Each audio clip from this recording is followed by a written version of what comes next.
Okay, copying formula. So கஷ்டப்பட்டு நம்ம ஒரு ஃபார்முலா உருவாக்கிடுறோம். ஸோ அந்த ஃபார்முலாவை ரீயூஸ் பண்ணிக்க முடியுமா அப்படிங்கிறது தான் காப்பியிங் ஃபார்முலா. ஓகே, இது இப்போ நம்ம என்ன பண்ணுறோன்னா, இப்போ லாஸ்ட்டாக ஒரு ஃபார்முலா போட்டிருக்கோம். இதை அப்படியே காப்பி எடுத்துக்கிறேன். இதை காப்பியிங் ஃபார்முலான்னு போட்டுக்கிறேன். ஓகே, இப்போ இதை நான் ஓப்பன் பண்ணிக்கிறேன்.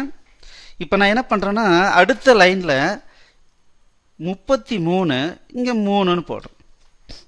இப்போது இந்த ரெண்டையும் கூட்டி எனக்கு ரிசல்ட் இங்கே வேணும். இந்த x into star x star y எனக்கு இங்கே வேணும். அதாவது ஃபார்முலா இதே தான், வேல்யூ மட்டும் மாறணும். அப்படின்னா நான் மறுபடியும் இங்கே இதை மாதிரியே டைப் அடிக்கணும் அப்படிங்கிற அவசியம் இல்லை. அதுதான் எக்ஸல்னுடைய ஃபேண்டாஸ்டிக்கான விஷயம். இதில் நம்ம என்ன பண்ணலாம், இந்த ஆட்டோ ஃபில் ஆப்ஷனை யூஸ் பண்ணிக்கலாம். இதை அப்படியே ட்ராக் பண்ணி போடலாம். பாருங்கள், இதை அப்படியே ட்ராக் பண்ணிங்கன்னா அந்த ஃபார்முலா காப்பி ஆகிடும். இங்கே ரெண்டு விஷயத்தை பார்க்கணும். ஃபஸ்ட்டு பாருங்கள், இதுக்கு பாருங்கள் 33 + 3 36 வந்துருச்சு.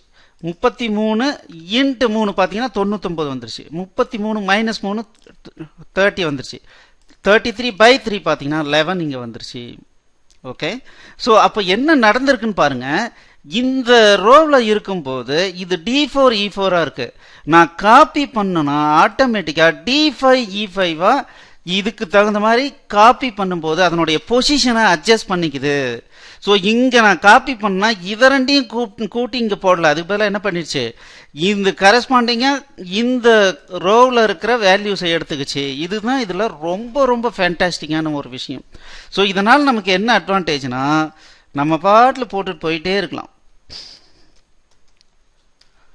பாருங்கள், இப்போ நான் ஜஸ்ட் இதை இப்படி காப்பி பண்ணிக்கலாம், அவ்வளோதான். வித்தின் ஃப்ராக்ஷன் ஆஃப் செகண்டில் நம்ம எதையும் டைப் அடிக்காமையே இதை அப்ளை பண்ணிக்க முடியும். என்ன வேல்யூன்றதை கண்டுபிடிச்சிக்க முடியும். யோசிச்சு பாருங்கள், இதெல்லாம் நம்ம உட்காந்துட்டு மேனுவலாக டைப் அடிக்கிறது, கேல்குலேட்டரில் கண்டுபிடிக்கணும் எவ்வளோ கஷ்டம்.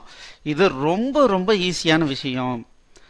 ஸோ இது ஒரு முறை நீங்கள் ட்ரை பண்ணி பாருங்கள். ஸோ இந்த கிளாஸில் நம்ம என்ன கற்றுக்கிட்டோம்னா, ரெண்டு விஷயம். எப்படி ஒரு ஃபார்முலா காப்பி பண்ணுறோம், அதை காப்பி பண்ணும்போது எப்படி cell calculation, automatic adjustment of cell, எப்படி அதுக்கு கரஸ்பாண்டிங்காக ஃபார்முலா காப்பி ஆகும்போது கரஸ்பாண்டிங்காக ரோ எப்படி ஆட்டோ அட்ஜஸ்ட் ஆகுதுன்றதை நீங்கள் பார்த்தீங்க. ஸோ அதனால் காப்பி பண்ணோம்னாவே நமக்கு கண்டிப்பாக கேல்குலேஷன்ஸ் கரெக்டாக வரும். இதை ஒரு முறை ட்ரை பண்ணி பாருங்கள். தேங்க்யூ.